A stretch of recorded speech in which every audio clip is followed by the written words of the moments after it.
खबरदार रहने के लिए चैनल को सब्सक्राइब करें और प्रेस करें बेल आइकन।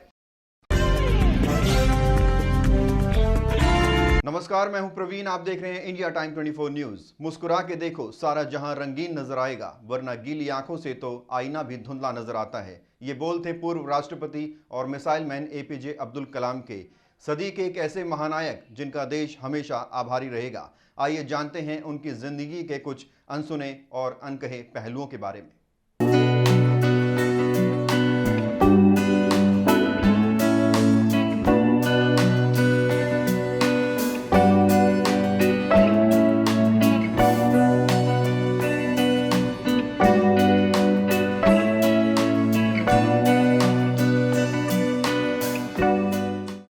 देश के पूर्व राष्ट्रपति एपीजे अब्दुल कलाम, जिन्होंने भारत को 2020 तक समृद्ध राष्ट्र बनाने का सपना देखा था, आज उनकी पुण्यतिथि के मौके पर इंडिया टाइम 24 न्यूज़ आपको उनके कुछ ऐसे पहलुओं के बारे में बताएगा जिनसे शायद आप अनजान हैं। एपीजे अब्दुल कलाम का पूरा नाम अबुल पाकिर जैनुलाब्दीन अब्दुल कलाम था।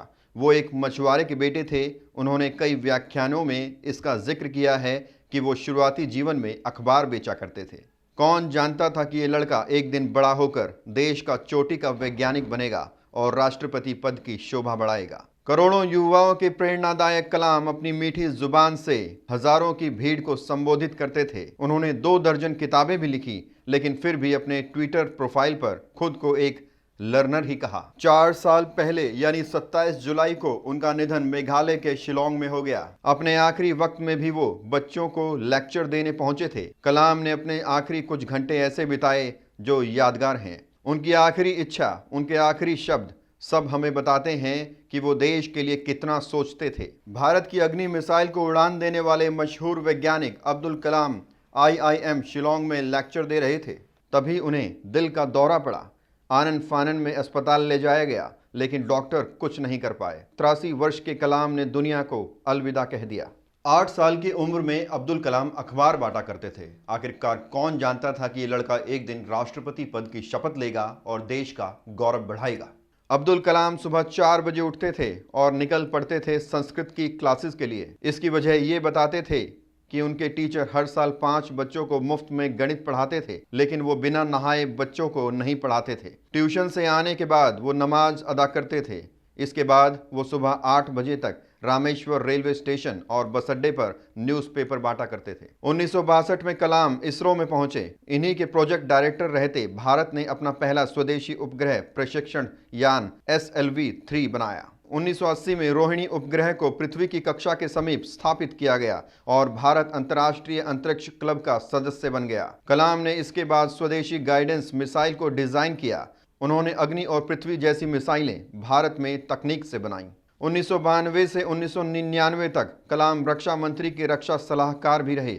इस दौरान वाजपेयी सरकार ने पोखरण में दूसरी बार न्यूक्लियर टेस्ट भी किया और भारत परमाणु हथियार बनाने वाले देशों में शामिल हो गया। कलाम ने विजन 2020 दिया। इसके तहत कलाम ने भारत को विज्ञान के क्षेत्र में तरक्की के जरिए 2020 तक अत्याधुनिक करने की खास सोच दी गई। कलाम भारत सरकार के मुख्य वैज्ञानिक सलाहकार भी रहे। 1982 में कलाम को DRDL यानी डिफेंस रिसर्च डेवलपमेंट लेबोरेटरी का डायरेक्टर बनाया गया। उसी दौरान अन्ना यूनिवर्सिटी ने उन्हें डॉक्टर की उपाधि से सम्मानित किया। कलाम ने तब रक्षा मंत्री के वैज्ञानिक सलाहकार डॉक्टर VS अरुणाचलम के साथ integrated guided missile development programme का प्रस्ताव तैयार किया। स्वदेशी मिसाइलों के विकास के लिए कलाम की अध्यक्षता में एक कमेटी बनाई गई। कलाम को 1981 में भारत सरकार ने पद्म भूषण और फिर 1990 में पद्म विभूषण और 1997 में देश के सर्वोच्च नागरिक सम्मान भारत रत्न प्रदान किया। भारत के सर्वोच्च पद पर नियुक्ति से पहले भारत रत्न पाने वाले कलाम देश के केवल 3रे राष्ट्रपति थे।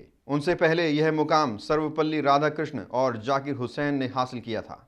कलाम की कहानियों को सदियों तक आने वाली पीढ़ियां याद करेंगी। फिलहाल इस खबर में इतना ही। देश और दुनिया की तमाम खबरों के लिए आप बने रहिए हमारे साथ और देखते रहिए इंडिया टाइम 24 न्यूज़।